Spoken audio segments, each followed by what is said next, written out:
ಪಾಕಿಸ್ತಾನದ ಸೇನೆ, ಭಯೋತ್ಪಾದಕರು ಮತ್ತು ಅಲ್ಲಿನ ಜನರು ಈ ದೇವಸ್ಥಾನದ ಮೇಲೆ ಯಾಕಿನ್ನೂ ದಾಳಿ ಮಾಡಲಿಲ್ಲ? ಪಾಕಿಸ್ತಾನದಲ್ಲಿರುವ ಹಿಂಗ್ಲಾಜ್ ದೇವಿ ದೇವಸ್ಥಾನವನ್ನ ಕಂಡ್ರೆ ಪಾಕಿಗಳಿಗೆ ಯಾಕಿಷ್ಟೊಂದು ಭಯ? ಈ ದೇವಸ್ಥಾನದ ಮುಂದೆ ಬಹಳ ವಿಚಿತ್ರ ಘಟನೆಗಳು ನಡೆಯುತ್ತೆ. ಅವತ್ತು ನಡೆದ ಆ ಘಟನೆಯನ್ನ ಪಾಕಿಸ್ತಾನದ ಸೇನೆ ಇನ್ನೂ ಮರೆತಿಲ್ಲ. ಪಾಕಿಸ್ತಾನದಲ್ಲಿರುವ ಹಿಂಗ್ಲಾಜ್ ದೇವಿ ದೇವಸ್ಥಾನ ಶಕ್ತಿ ಪೀಠಗಳಲ್ಲೊಂದು.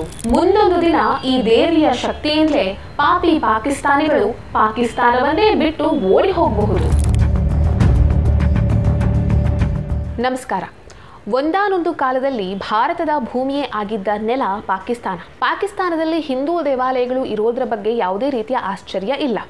ಆದರೆ ಪಾಪಿ ಪಾಕಿಸ್ತಾನ ಹುಟ್ಕೊಂಡ ಮೇಲೂ ಅಲ್ಲಿ ಹಿಂದೂ ದೇವಸ್ಥಾನಗಳು ಉಳ್ಕೊಂಡಿದೆ ಅನ್ನೋದೇ ನಿಜಕ್ಕೂ ಆಶ್ಚರ್ಯ. ಹೀಗೆ ಉಳ್ಕೊಂಡಿರುವ ದೇವಸ್ಥಾನಗಳ ಪೈಕಿ ಹಿಂಗ್ಲಾಜ್ ದೇವಿ ದೇವಸ್ಥಾನ ಕೂಡ ಒಂದು. ಈ ದೇವಸ್ಥಾನಕ್ಕೆ ಅದರದ್ದೇ ಆದ ಇತಿಹಾಸ ಇದೆ. ಅದನ್ನ ಮತ್ತೆ ಹೇಳ್ತೀನಿ. ಅದಕ್ಕೂ ಮೊದಲು ಕೆಲವೊಂದಿಷ್ಟು ಅಂಕಿ ಅಂಶಗಳನ್ನ ಹೇಳ್ತೀನಿ. ಭಾರತ ಮತ್ತು ಪಾಕಿಸ್ತಾನ ವಿಭಜನೆ ಆಗೋದಕ್ಕೂ ಮೊದಲೇ ಪಾಕಿಸ್ತಾನದಲ್ಲಿ ಸುಮಾರು 428 ದೇವಸ್ಥಾನಗಳಿದ್ವು.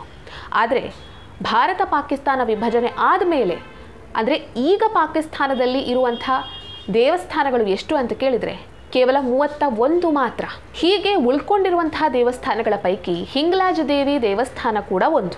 ಈ ದೇವಸ್ಥಾನದ ಮೇಲೆ ಪಾಕಿಸ್ತಾನದ ಸೇನೆಯಾಗಲಿ, ಭಯೋತ್ಪಾದಕರಾಗಲಿ ಅಥವಾ ಪಾಕಿಸ್ತಾನದ ಜನರಾಗಲಿ ಯಾಕೆ ದಾಳಿಯನ್ನು ಮಾಡಲಿಲ್ಲ?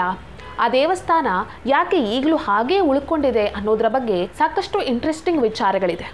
ಅದನ್ನು ಮತ್ತೆ ಹೇಳ್ತೀನಿ. ಅದಕ್ಕೂ ಮೊದಲು ಹಿಂಗ್ಲಾಜ್ ದೇವಿ ದೇವಸ್ಥಾನದ ಹಿನ್ನೆಲೆಯನ್ನು ಹೇಳ್ತೀನಿ.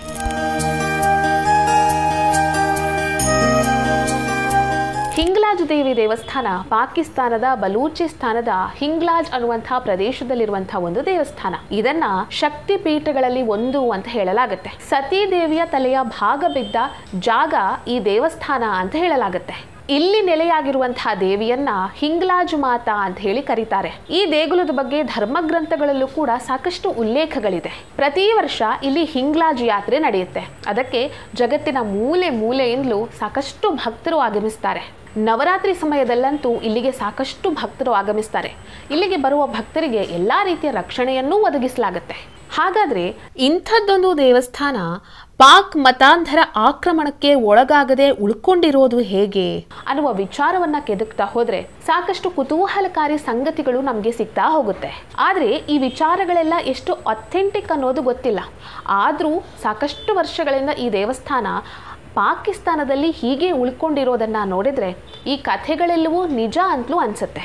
ಈ ದೇವಸ್ಥಾನದ ಸುತ್ತಮುತ್ತ ಸಾಕಷ್ಟು ವಿಚಿತ್ರ ಘಟನೆಗಳು ನಡೆದಿತ್ತಂತೆ. ಸರಿ ಇದ್ದಂತಹ ವಾಹನ ತನ್ನಷ್ಟಕ್ಕೆ ನಿಂತು ಹೋಗುತ್ತಂತೆ. GPS ಸಿಗ್ನಲ್ ಇದ್ದಕ್ಕಿದ್ದ ಹಾಗೆ ಕಾಣದಾಗುತ್ತೆ. ಒಂದ್ಸಲ ಪಾಕಿಸ್ತಾನದ ಕಣ್ಗಾವಲು ಪಡೆ ಈ ದೇವಸ್ಥಾನಕ್ಕೆ ಆಕ್ರಮಣ ಮಾಡುತ್ತಂತೆ. ಆ ಸಂದರ್ಭದಲ್ಲಿ ಇದ್ದಕ್ಕಿದ್ದ ಹಾಗೆ ದೇವಸ್ಥಾನದ ಲೈಟ್ ಆಫ್ ಆಗುತ್ತೆ. ದೊಡ್ಡದೊಂದು ಬಿರುಗಾಳಿ ಬೀಸುತ್ತೆ. ಪಾಕಿಸ್ತಾನದ ಸೈನಿಕನೊಬ್ಬ ಅಲ್ಲೇ ಕುಸಿದು ಬಿದ್ದು ತನಗೆ ಇಲ್ಲಿಯವರೆಗೂ ಗೊತ್ತಿರದೇ ಇದ್ದಂತಹ ಸಂಸ್ಕೃತ ಭಾಷೆಯಲ್ಲಿ ಏನೇನೋ ಮಾತಾಡ್ತಾನಂತೆ. ಈ ಘಟನೆ ಆದಾಗಿನಿಂದ ಆ ದೇವಸ್ಥಾನದ ಹತ್ರ ಪಾಕಿಸ್ತಾನದ ಸೈನಿಕರು ಹೋಗೋದನ್ನೇ ನಿಲ್ಲಿಸ್ಬಿಟ್ಟಿದ್ದಾರೆ. ಇನ್ನೊಂದ್ಸಲ ಪಾಕಿಸ್ತಾನದ ಸೇನಾ ಅಧಿಕಾರಿಯೊಬ್ಬ ಬ್ರೀಫಿಂಗ್ ಮಾಡುವಂತಹ ಸಮಯದಲ್ಲಿ ಆ ದೇವಸ್ಥಾನದ ಬಗ್ಗೆ ಏನೋ ಅಪಹಾಸ್ಯ ಮಾಡ್ತಾನೆ. ಇದಾದ ಕೆಲವು ದಿನಗಳಲ್ಲಿ ವೈದ್ಯರು ಕೂಡ ಗುರುತಿಸಲಾಗದಂತಹ ರೋಗಕ್ಕೆ ತುತ್ತಾಗಿ ಆ ಪಾಕಿಸ್ತಾನದ ಅಧಿಕಾರಿ ಸಾವನ್ನಪ್ತಾನೆ ಅಂತ ಹೇಳಲಾಗುತ್ತೆ. ಈ ಎಲ್ಲ ಘಟನೆಗಳಾದ ಮೇಲೆ ಪಾಕಿಸ್ತಾನದ ಮಿಲಿಟರಿ ನೆಲೆಗಳು ಕೂಡ ಆ ದೇವಸ್ಥಾನವನ್ನ ಗೌರವಿಸೋದಕ್ಕೆ ಪ್ರಾರಂಭ ಮಾಡ್ತಾರೆ. ಸೊ ಈ ದೇವಸ್ಥಾನ ಒಂದು ಶಕ್ತಿಪೀಠ ಆಗಿರೋದ್ರಿಂದ ಅದು ಇಲ್ಲಿಯವರೆಗೂ ಉಳ್ಕೊಂಡಿದೆ ಅಂತ ಕೆಲವರು ಹೇಳ್ತಾರೆ. ಅದು ನಿಜ ಆಗಿರಲೂಬಹುದು. ಹಿಂದೂ ಧರ್ಮದ ಪ್ರಕಾರ ಪ್ರಾಣ ಪ್ರತಿಷ್ಠಾಪನೆ ಆಗಿರುವಂತಹ ದೇವಸ್ಥಾನಗಳಲ್ಲಿ ಒಂದು ಶಕ್ತಿ ಇದೆ ಅಂತ ನಂಬಲಾಗುತ್ತೆ. ಅದೇ ರೀತಿಯಾಗಿ ಈ ದೇವಸ್ಥಾನದಲ್ಲೂ ಒಂದು ಶಕ್ತಿ ಇರಲೂಬಹುದು. ಸದ್ಯಕ್ಕಂತೂ ಪಾಕಿಸ್ತಾನಿಗಳು ಕಾಲಿಡೋದಕ್ಕೂ ಹೆದರಿಕೊಳ್ತಾ ಇರುವಂತಹ ಜಾಗ ಈ ಹಿಂಗ್ಲಾಜ್ ದೇವಿ ದೇವಸ್ಥಾನ. ಮುಂದೊಂದು ದಿನ ಇದೇ ಶಕ್ತಿನೇ ಪಾಕಿಸ್ತಾನದವರನ್ನ ಪಾಕಿಸ್ತಾನದಿಂದಲೇ ಹೊರಗಟ್ಟುವಂತಹ ಸಂದರ್ಭ ಬಂದರೂ ಬರಬಹುದು. ಈ ವಿಡಿಯೋ ನಿಮಗೆ ಇಷ್ಟ ಆಗಿದ್ದಲ್ಲಿ ಲೈಕ್ ಮಾಡಿ, ಶೇರ್ ಮಾಡಿ, ಕಮೆಂಟ್ ಮಾಡಿ. ನೀವಿನ್ನೂ ನಮ್ಮ ಹೊಸದಿಗಂತ ಡಿಜಿಟಲ್ ಚಾನಲನ್ನು ಸಬ್ಸ್ಕ್ರೈಬ್ ಮಾಡಲಿಲ್ಲ ಅಂದರೆ ದಯವಿಟ್ಟು ಸಬ್ಸ್ಕ್ರೈಬ್ ಮಾಡಿ. ಹೆಚ್ಚಿನ ಮಾಹಿತಿಗಾಗಿ ಪಕ್ಕದಲ್ಲೇ ಇರುವಂತಹ ಬೆಲ್ ಐಕನನ್ನು ಪ್ರೆಸ್ ಮಾಡಿ.